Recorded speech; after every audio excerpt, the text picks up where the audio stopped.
Oi, gente, tudo bom? Hoje eu vim falar de história.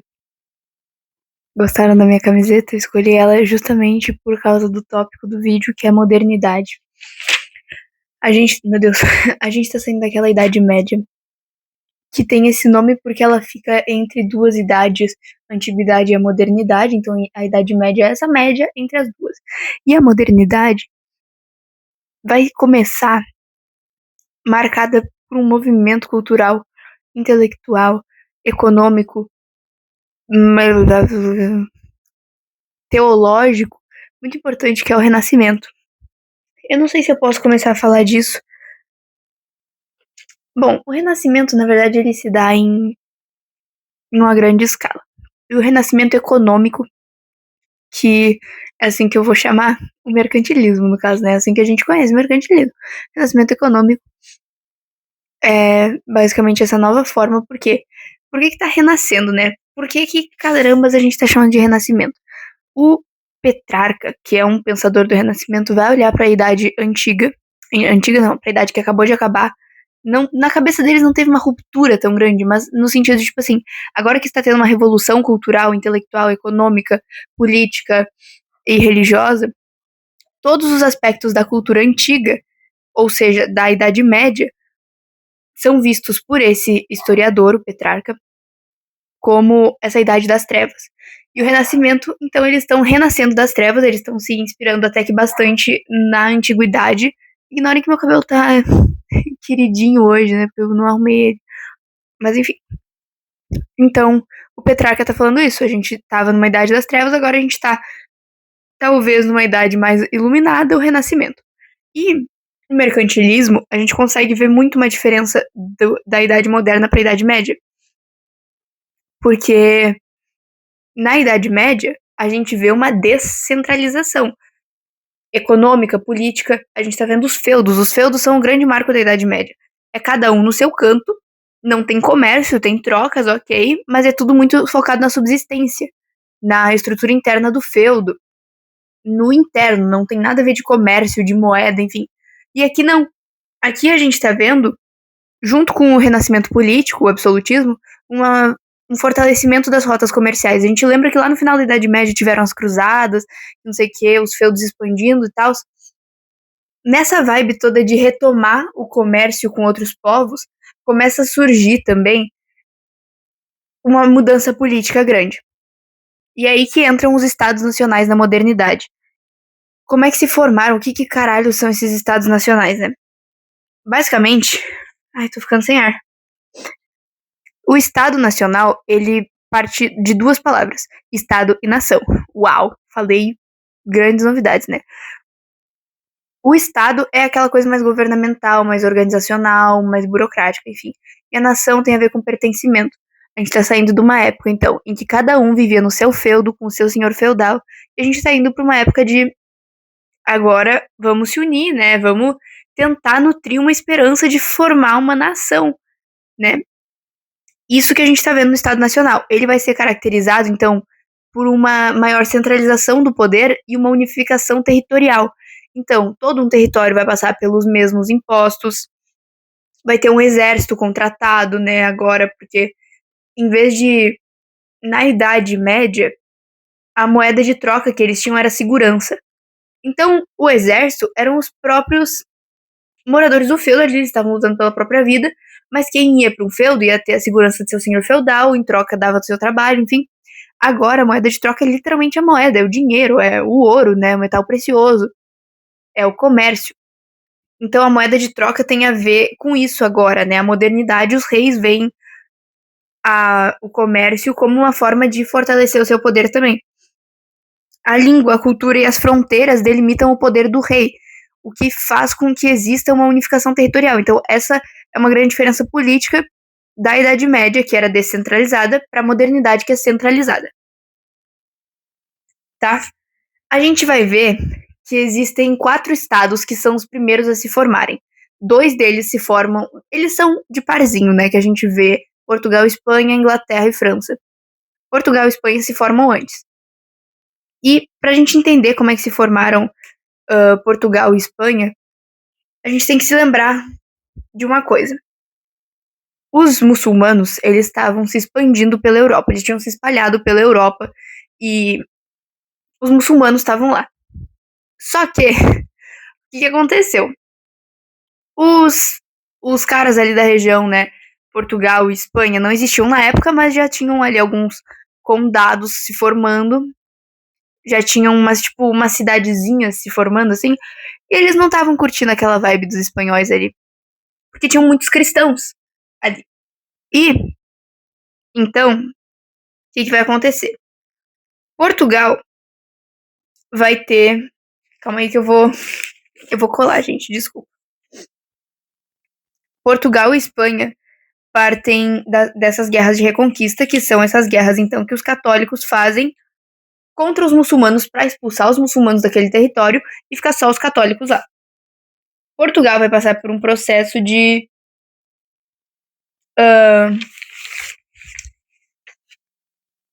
eles vão... Calma aí. Tô me irritando, eu tô ficando... Calma aí, gente. Eu consigo, né? Eu consigo. Portugal não era Portugal. Tinha um condado que foi dado de presente pro Henrique de Navarra. E ele foi dado pelo rei de Leão. Tá? O que acontece? Foi dado ali de presente, foda-se, o cara tinha... tá sobrando aqui um condado, foda-se, deu de presente. Claro que não é assim, né? Mas enfim. Entenderam a vibe? Portugal começa a se formar porque tinha um bagulho aqui que era do rei de Leão, mas ele dá de presente pra um outro cara. Só que esse outro cara morre e não tem sucessão. E a burguesia desse condado, dessa região, vai se unir pra meio que eleger... Ainda, tá, que susto, achei que tinha acabado a bateria do microfone. Pra meio que eleger uma nova dinastia no poder, que é a dinastia de Avis. Então, depois que esse território de Portugal já tinha meio que se dividido dali, a burguesia se une para eleger essa dinastia de Avis.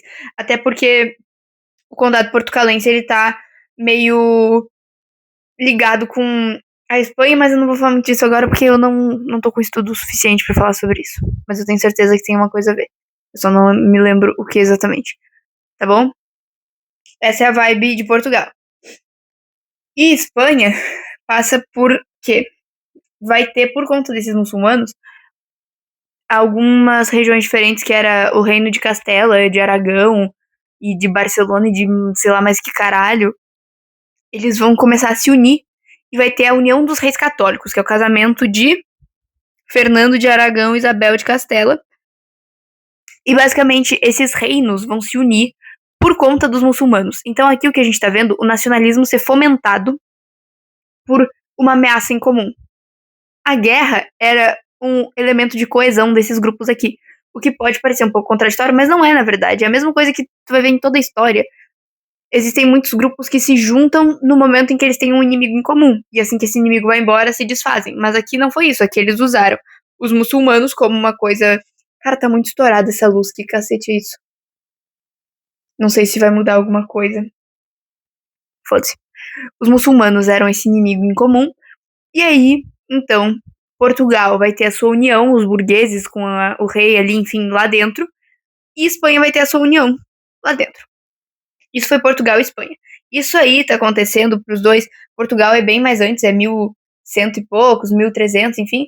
E Espanha já é 1400 e poucos, tá? Enquanto eles já estão também fazendo a expansão ultramarina, que também é um tópico importante aqui da modernidade, mas eu acho que a gente não chegou a ver ainda pra prova, mas enfim. França e Inglaterra. Como é que se deu a união dos dois? Esse aqui também tem uma guerra, mas aí é um pouco diferente, porque enquanto Portugal e Espanha tinham cada um a sua historinha ali, claro que eles se misturam de novo, eu tinha dito isso, mas eu não lembro como é que eles se misturam, me desculpa, não sou de ferro. Inglaterra e França tem uma guerra entre eles, tá? Que é a Guerra dos 100 Anos, tá? Isso aí é babado. Babadíssimo. O que acontece? Tava dando uns troços. Crise ginástica. Se tu tá com dúvida em história, chuta crise ginástica. Nessas histórias aqui um pouquinho mais antigas, chuta crise ginástica. Tá bom? Não tinha uma crise ginástica em Portugal agora que a gente falou que entrou a dinastia de Avis? Pois então, aqui na França também vai acontecer isso. Ó. Na França, a gente via Filipe o Belo. Filipe o Belo, ele fazia parte da dinastia Capetinga. que era uma das últimas dinastias medievais que tinha sobrado nesse mundo já moderno, modernizando, enfim. Aí o que vai acontecer? Esse bicho vai morrer. E quando ele morre, esse cara que inclusive é o cara que sequestrou o Papa, porque, enfim, ele é meio maluquinho, mas ele morreu. Quando ele morre, ele não tem sucessores que poderiam ascender ao trono. E o sucessor mais próximo dele é um cara que tá lá na fucking Inglaterra, que é inimiga da França. Porque não é que sejam inimigos propriamente dito, mas é que são territórios soberanos, cada um no seu. E como tá todo mundo se modernizando, todo mundo quer ser potência. Aí tu olha, França e Inglaterra. A Inglaterra vai se chegando ali. Ele começa a falar assim, galerinha, eu tenho direito sobre esse trono, eu estou reivindicando agora. E aí, esse é o motivo do início da Guerra dos 100 Anos. Se eu não me engano. Eu posso estar falando muita bosta, mas eu tô falando que eu sei. Que eu sei pouca coisa também aqui, mas enfim. E aí, basicamente, os franceses, então, quando começa isso, os franceses apertam ali, né, eles elegem uma nova dinastia, ficando no poder, que é a dinastia de Valois. Não sei de onde que eu tirei Valois. Se fala Valois, eu acho. Os ingleses continuam invadindo, a guerra vai durar muito. Eu não anotei quem que ganhou. Eu acho que foi... Não vou falar, calma aí. Eu vou conferir. Eu tenho anotado em mais de um lugar. Jesus, acho que eu nunca estudei tanta história na minha vida, gente. Adoro história. Quase morro, mas eu adoro. Ó. Cadê? Aqui. Teve a Guerra dos 100 Anos. Cadê? Pelo amor de Deus. A França ganhou a Inglaterra. A França ganhou a Guerra dos 100 Anos. A Inglaterra perdeu. A França, quando ganha a Guerra dos 100 Anos, então, vai acontecer um bagulhinho que é o seguinte. Vai ter mais coisa de bololô lá dentro da França. Vai ter uma disputa de 3 Henriques, porque tem o Henrique Guise, que vai se juntar com... Isso aqui a gente não viu, tá? Eu ia falar só porque eu gosto, me desculpa, eu não vou mais falar também, então. Mas enfim, a França vai estar formada lá, vai ter uma disputa pro trono, mas enfim, vai se formar no final dessa guerra de 100 anos. A Inglaterra também vai se formar, obviamente, né? Eles já tinham se formado há um tempo, na real, tá? A Inglaterra forma seu parlamento antes, então quando tem a Guerra dos 100 Anos, já existia uma estrutura de França e Inglaterra bem definida. Então, meio que a formação da dinastia e do não sei o que da França e da Inglaterra não se deu por conta da guerra, mas a guerra intensificou o nacionalismo e ajudou nessa formação de uma nação mesmo, sabe? E um dos interesses da Inglaterra em governar a França não só era ter mais fucking territórios e comércio e tecnologia da época, mas também a França tinha acesso à região de Flandres, que era importante para as rotas comerciais da época e blá blá blá blá. Tá bom, por que eu estava falando de tudo isso? Porque isso é uma parte do Renascimento. O Renascimento político é o absolutismo. O absolutismo, a gente está vendo aqui a formação de estados nacionais. Dentro do absolutismo, a gente vê que existem teorias de governo. Então, um dos pensadores dessa época é o nosso amigo Maquiavel, né? Obviamente, Maquiavel não é Maquiavel, tá? Eu escrevi errado, me desculpa, mas é Maquiavel. Enfim, o Maquiavel, ele vai falar aquele negócio, né, que todo mundo chama de, é preferível ser odiado do que amado. Na verdade, não é bem assim, né? Não é bem assim, né? Mas enfim. É melhor ser temido do que ser amado, mas nunca seja odiado também, tá bom? Nosso amigo Maquiavel já dizia isso, com suas palavras pouco compreensíveis. Isso é o absolutismo, tá? Isso é o absolutismo. O absolutismo, o mercantilismo é uma ferramenta do absolutismo.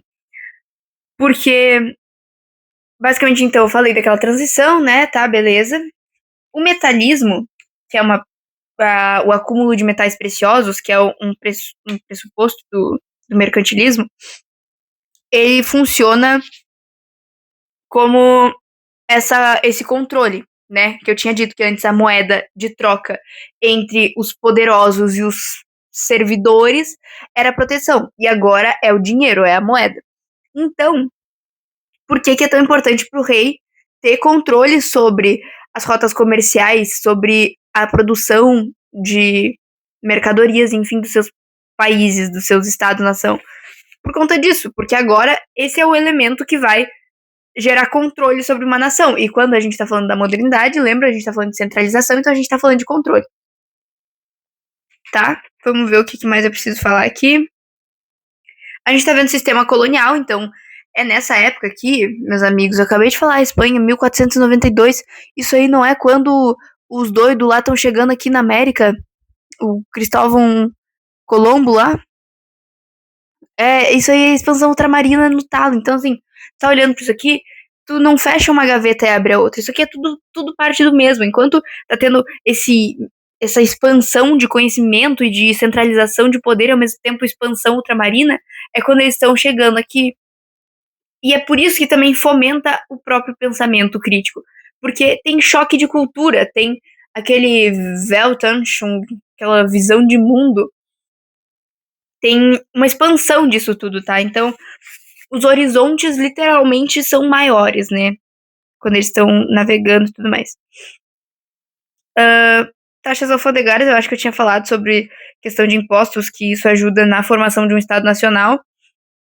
E monopólio é outra coisa que o mercantilismo ele quer, então, a balança comercial favorável, superávit. Não sei de onde que eu tô tirando essas palavras, mas vocês estão entendendo, né? Mercantilismo acho que a gente conhece. E aí, o Renascimento e a Reforma. O Renascimento, eu já falei, então, do pilar econômico e do pilar político. Existe o pilar artístico, tá nessa bela camiseta aqui, a pintura de Sandro Botticelli, e a gente tá vendo o nascimento de Vênus aqui. Uma coisa que a pintura, a arte, no caso, no Renascimento, vai simbolizar é não só aquela restauração da antiguidade, então a gente tá vendo aqui a deusa grega Vênus, mas também a igreja tá se vendo perdida por conta da reforma protestante e dessa expansão de mundo, divisão de mundo, o novo mundo versus o velho mundo, né, aquela coisa, o novo mundo é aquela coisa meio bárbara, o velho mundo é civilizado, a igreja tá querendo ter controle sobre isso, a igreja quer monopólio disso. Então a igreja, ela vai patrocinar muitos artistas, eu tô com chiclete na boca, ele se entalou aqui em mim, para pintar, por exemplo, o teto da Capela Sistina, para fazer esculturas. Ao mesmo tempo que tem o teto da Capela Sistina, poxa, Adão, Deus ali encostando a mãozinha aqui e tal, também tem a estátua lá de Davi, né? Uma coisa antiguidade, o grego forte, não sei o que, uma coisa assim. Então, tem a restauração de padrões antigos, aquela coisa de voltar na antiguidade para conseguir ter um presente legal, ao mesmo tempo que a igreja está controlando isso e está usando da arte como ferramenta de controle também, porque, por exemplo, quando chega aqui um pessoal para colonizar nas Américas, não sabe falar a porra da mesma língua, vai olhar na cara do indígena, não vai saber como que eu explico para ele que eu acho que a fé dele não faz sentido. Então vai trazer uma pintura de um santo, de um Deus, de um Jesus, aqui, sei lá, vai ficar assim, ó, isso aqui é de verdade. Então, a arte também é uma ferramenta de controle por isso, sabe? Existem existem três fases, que é o Trecento, o Quattrocento e o Quinquecento. Ai, desculpa meu italiano. Que são basicamente divisões dos artistas, mas, tipo, eu não acho que seja necessário saber o artista de cada uma dessas fases. Mas a gente tem, por exemplo, Sandro Botticelli, tem as Tartarugas Ninja, né? Então, Leonardo da Vinci, Michelangelo, o Rafael e o Donatello, tá? Então, daí as Tartarugas Ninja são pintores, escultores do Renascimento importantíssimos. Vamos ver o que mais. O pensamento. Então a gente tem as universidades ganhando um papel muito importante aqui. É aqui que surge um negócio que eu acho bonito, mas que não serve pra porra nenhuma. Aquela história magistra vitae. Eu não sei falar latim, desculpa. Mas é isso aí. Tá? E a gente tá vendo o pensamento expandindo, né? Isso que eu tô falando aqui. Pensamentos aqui. Tem a prensa de Gutenberg, desculpa. E o nome do patrocínio que a igreja e que alguns burgueses ou, enfim, nobres fazem é mecenato, tá? Mecenato, então, é essa prática de patrocinar. A prensa de Gutenberg vai ajudar nessa disseminação de informações por meio da escrita, agora vai ser mais fácil de transcrever texto e tudo mais. E esse pensamento, com essa facilitação até da escrita, vai gerar uma resposta na religião, que é a reforma protestante. A reforma protestante é o equivalente do renascimento para a religião, porque agora O pessoal não tá mais aceitando esse papo de que a gente vive, se lasca trabalhando pra morrer e ir pro céu. Ou seja, nossa vida na Terra não serve pra bosta nenhuma, a gente só tem que morrer mesmo e ir pro céu.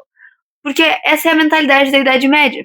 E o pessoal não quer mais essa mentalidade. O pessoal quer curtir um pouco a vida, quer o prazer, o hedonismo, né? Que é uma das coisas que o humanismo tem a ver. Meu, que cabelo é esse? Foda-se, vai ficar assim. O hedonismo é uma das coisas que o humanismo traz aqui no Renascimento. E essa valorização do homem faz com que na reforma protestante, por que tem uma reforma? Por que eles protestam? Porque, por exemplo, tem a venda de indulgências, tem a exploração do trabalhador, que ao mesmo tempo que ele é explorado, ele não pode lucrar, porque a igreja vê isso como o pecado da usura. Então, o pobre fudido que trabalha tá olhando e falando assim, cara, para quê então? Para quê que eu vou fazer isso tudo se eu não posso fazer nada? No fim dos contos, faço, não posso, só tenho que morrer e ir pro céu. E olhe lá, porque pra ir pro céu tu tem que comprar ainda um pedacinho de céu, as indulgências. Aí os caras tão lascados mesmo. Então, os católicos estão perdendo o predomínio sobre a fé porque as pessoas estão se revoltando. Aí a gente tem 3 grandes reformistas, que são Lutero, Calvino e Henrique VIII. Lutero, a gente conhece pelo luteranismo, vem do nome dele, né? Ele prega as 95 teses lá na porta da igreja, ele tá revoltadíssimo com a venda de indulgências de Johannes, não, que Johannes? Como é que é o nome do Tetzel? Sei lá, o Tetzel tava vendendo indulgências na Alemanha. E o Lutero não curtiu muito. Ele vai então pregar que a salvação, a, sei lá, a salvação da alma se dá pela fé e não pela compra de um pedacinho de céu, né? Ele vai também defender a livre interpretação da Bíblia, que é um bagulho que as missas eram rezadas só em latim. Ainda tem lugar que reza a missa em latim, né? Mas enfim, as missas eram rezadas só em latim. A população não entendia porcaria nenhuma. E aí os textos também eram latim, ou os textos eram feitos de maneira que a população não conseguiria interpretar. Então é óbvio que o poder estava nas mãos dos católicos, do clero, enfim. E agora o Lutero está pregando que na religião que ele defende, a população tem o direito a ler aquilo. Eu esqueci de falar de 2 caras, que é o John Hus e o John Wycliffe. São 2 caras que fazem um pouquinho de protesto ali nas suas regiões, mas eles não ficam tão conhecidos igual o Lutero, Calvino e o Henrique VIII, tá? Aí, basicamente, como esses principados aí estão protestando demais, né, junto com Lutero, vai ser assinado um tratado que é a Paz de Augsburg, que vai basicamente aceitar, né, vai deixar então que a religião ali comece a se professar um pouco mais, essa de Lutero. Agora vem João Calvino. Ele era um francês que foi para a Suíça, que vai defender a predestinação. E esse é o cara que é muito acolhido. Os burgueses acolhem muito. Ele é muito acolhido. Ele acolhe muito os burgueses. Eu inverti toda a análise sintática, sei lá o que da minha frase aqui. João Calvino, ele vai defender a predestinação. Ele vai olhar para o lucro não como uma coisa ruim. Ele vai falar assim: trabalhador, você que rala semana inteira para ganhar um dinheirinho. Você lucrou um pouco, não é pecado. Isso é um sinal que Deus tá te mandando, dizendo que você tá no caminho certo, que você vai pro céu.